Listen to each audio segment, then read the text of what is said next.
الحمد لله رب العالمين والصلاة والسلام على سيد الأنبياء والمرسلين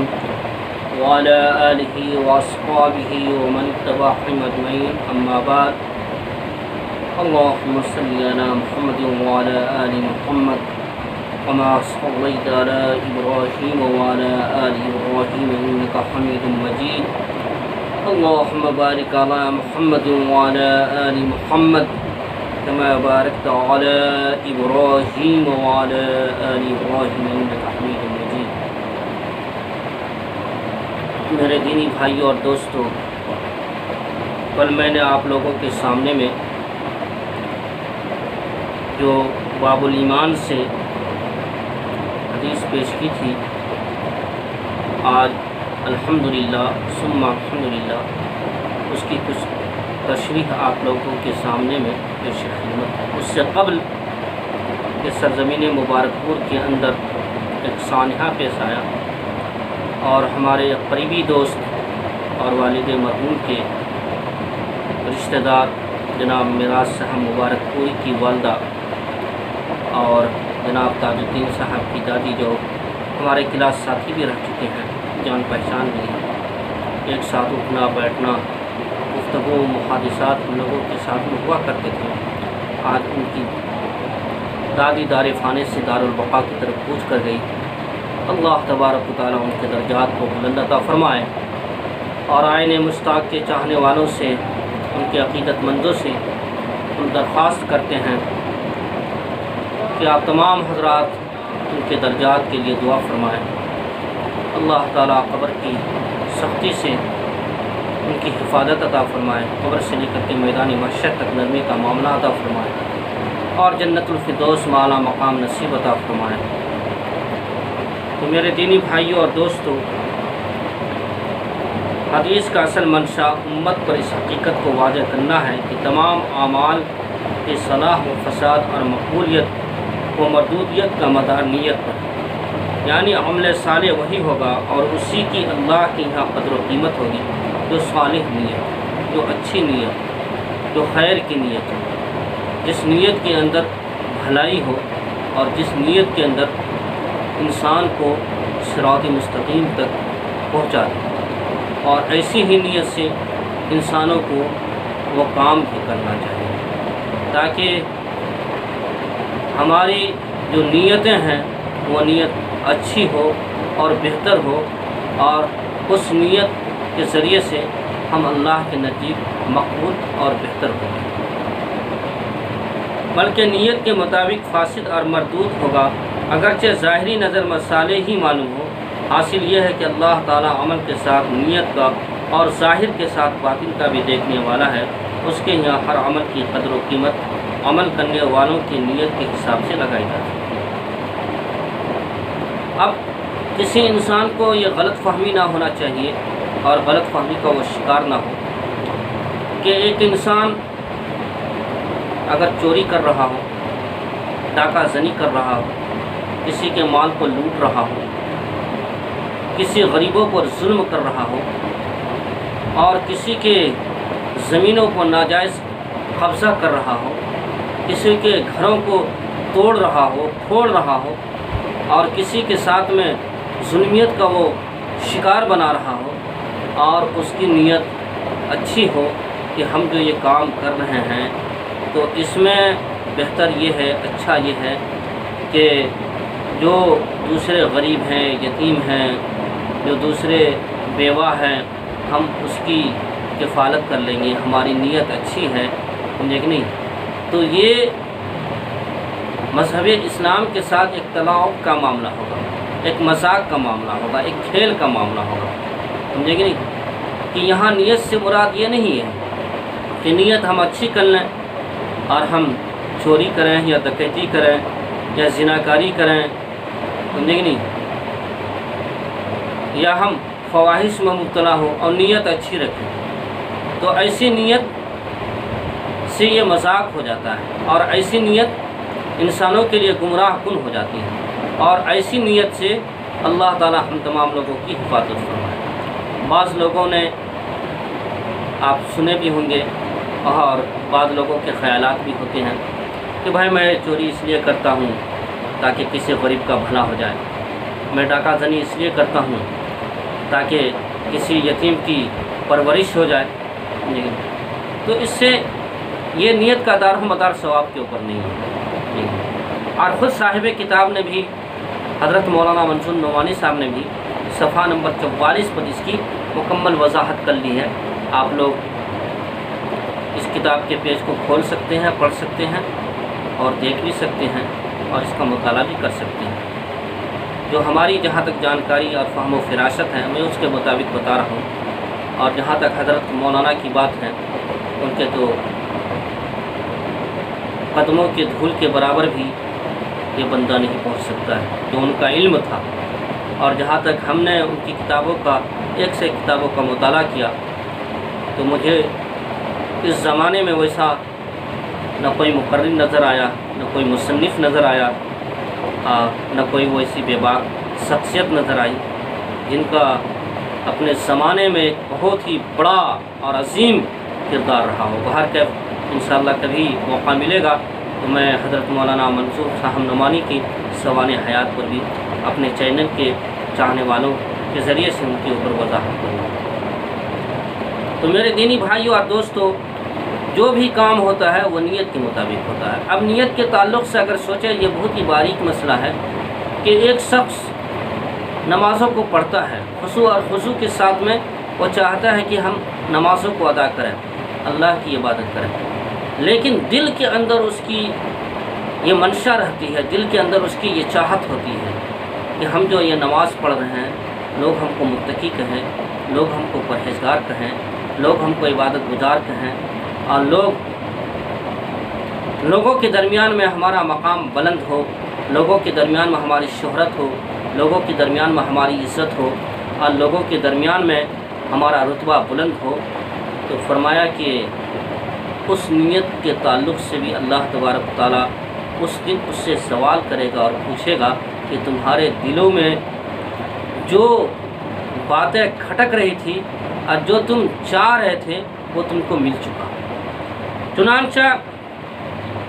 حدیث کے اندر حضرت مولانا نے آگے چل کر کے اس بات کی وضاحت کی ہے کہ قیامت کے دن سب سے پہلے 3 شخصوں کو عدالت میں لایا جائے گا، 3 شخص، اور ان کو قیامت کے دن حاضر کیا جائے گا، اور حاضر کرنے کے بعد میں سب سے پہلے شہید کو بلایا جائے گا، اور بلانے کے بعد میں اس سے سوال کیا جائے گا، پوچھا جائے گا کہ بتا تو نے دنیا کے اندر کیا کیا، اپنی جوانی کہاں کھوئی، تم نے میرے لیے کون سا کام کیا؟ چنانچہ وہ شخص کہے گا کہ اللہ تعالیٰ، ہم نے آپ کے دین کی خاطر میں شہادت اور قربانی دی، اور ہم نے جہاد جیسے چیزوں کو اس کے انجام دیا، اور ہم نے شہادت کی قربانی کی، اور شہادت کا مرتبہ ہم نے حاصل کیا۔ تو اللہ تبارک و تعالیٰ کہیں گے کہ تم دنیا کے اندر اس لیے لڑا، تم دنیا کے اندر اس لیے شہید ہوئے تاکہ تمہیں لوگ ایک بڑے نام سے جانا جائے، ایک بڑے نام سے تم پہچانے جاؤ، اور تمہارا رتبہ بلند ہو، تمہاری عزتیں بلند ہو، تمہاری شہرتیں بلند ہو، اور تمہارے مرتبے بلند ہو۔ چنانچہ وہ تو چیز ہو چکی، تمہاری عزت بھی تجھے ملی، رتبہ بھی تمہیں ملا، شہادت بھی تمہیں ملی، اور شہرت بھی تمہیں لوگوں نے دیا، اور بڑے بڑے القابوں کے ساتھ میں تم جو ہے اس القاب کے نام سے تمہارا نام اور شہرت بھی بلند ہو۔ وہ تو تم دکھلانے کے لیے کیا۔ اب اس حدیث کو غور سے سننے کے بعد میں، سمجھنے کے بعد میں، اور اس حدیث کی نوعیت کو پہچاننے کے بعد میں، آج جو حالات ہمارے ساتھ میں ہو رہے ہیں ان حالاتوں کے اوپر ہم غور کریں کہ قرآن کہتا ہے کہ من قتل متعمدا فجزاؤہ جہنم، کہ جو شخص کسی کو جان بوجھ کر کے اگر قتل کر دیتا ہے، مار دیتا ہے، تو اس کا ٹھکانہ جہنم۔ اب کسی بے قصور والوں کو مار رہے ہیں، کسی ایسے شخص کو آپ جو ہے نا آ کر کے جہاد کے نام پر جو ہے نا قتل کر دے رہے ہیں، جس کا کوئی گناہ نہیں ہے، جس کا کوئی قصور نہیں ہے، جو اپنے گھروں میں محفوظ ہیں، اور اس کو آپ جو ہے نا کہہ رہے کہ یہ جہاد ہے، یہ جہاد ہے۔ یہ جہاد نہیں ہے، یہ تو ظلم ہے۔ یہ آپ کسی کے اوپر ظلم کر رہے ہیں، آپ کسی کے گھروں کے کسی کو نکال کر کے آپ اس کو مار رہے ہیں تاکہ لوگ آپ کو ایک بہادر کہہ سکیں، لوگ آپ کو جو ہے ایک بہت بڑا القاب دے سکیں۔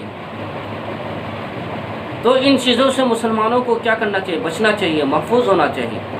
کیونکہ بخاری کی روایت میں آتا ہے کہ قاتلان و مقتولان کلاہما فی النار، کہ قاتل اور مقتول دونوں جہنم میں۔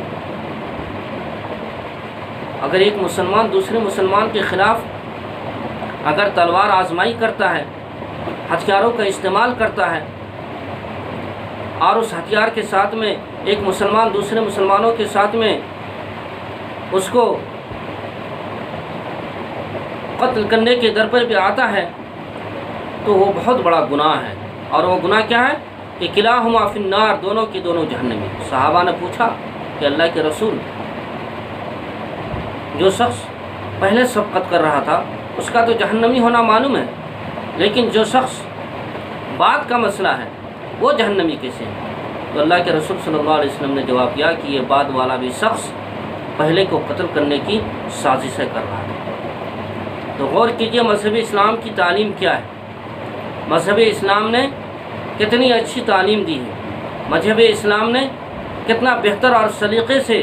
اس چیز کو سمجھایا ہے، اور امن کا سبق کیسے دیا ہے،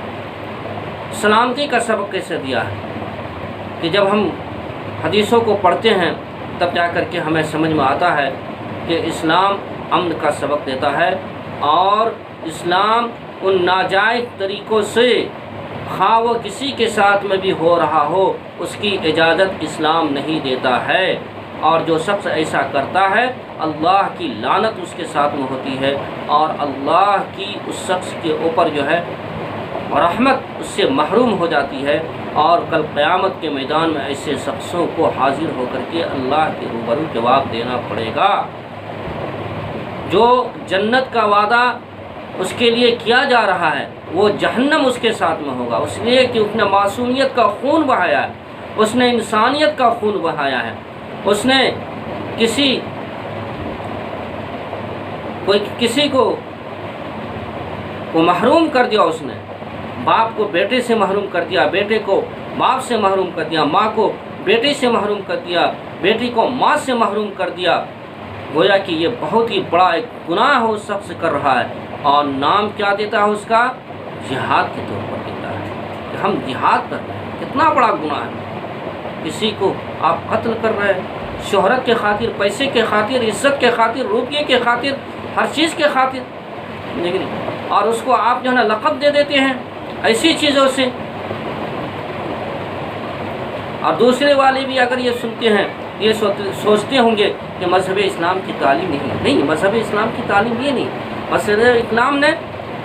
ایسے لوگوں کو اجازت نہیں دی ہے۔ مذہب اسلام کی کتابوں کا مطالعہ کیجیے تب آپ کو سمجھ میں آئے گا کہ کیا چیز ہے۔ باہر کا ویڈیو بہت ہی لمبی بن رہی ہے۔ اور دوسرے شخص جو ہے وہ عالم کے بارے میں ہے کہ اللہ تعالیٰ ان سے بھی کل قیامت کے میدان میں سوال کرے گا کہ تم نے جو سیکھا تھا، تم نے جو پڑھا تھا، تم نے جو کلام نبوت کو حاصل کیا تھا، تم نے جو کلام حدیث رسول اللہ صلی اللہ علیہ وسلم کو اپنے سینے میں محفوظ کیا تھا، تم نے کیا کیا؟ وہ بھی کہے گا کہ ہم نے اس کو پھیلایا تھا، ہم نے اس کی نشر و اشاعت کی تھی، ہم نے آپ کے دین کی خاطر مختلف اذیتیں برداشت کی۔ اللہ تعالیٰ کہیں گے وہ تم نے شہرت کے لیے کیا تھا، عزت کے لیے کیا تھا، ڈنکا بجانے کے لیے کیا تھا، تم نے میرے دین کے خاطر نہیں کیا۔ چنانچہ حدیث بہت ہی مختصر طور پر میں آپ کے سامنے میں پیش کر رہا ہوں۔ وہ بھی کہیں گے کہ تو بھی چلا جائے، اور اس کے بعد میں پھر جا کر کے اس کو بھی رونگتے منہ جو ہے جہنم کے اندر ڈال دیا جائے گا۔ تیسری انشاءاللہ کل اس کی وضاحت کریں گے۔ دعا کریں کہ اللہ تعالیٰ ہماری بھی اور آپ کی بھی حفاظت فرمائے، اور اللہ تعالیٰ ہم سب کو امن اور سلامتی کے ساتھ میں رکھے، اور اللہ تعالیٰ ہم تمام لوگوں کو بعافیت اور خیر کے ساتھ میں رکھے۔ آمین۔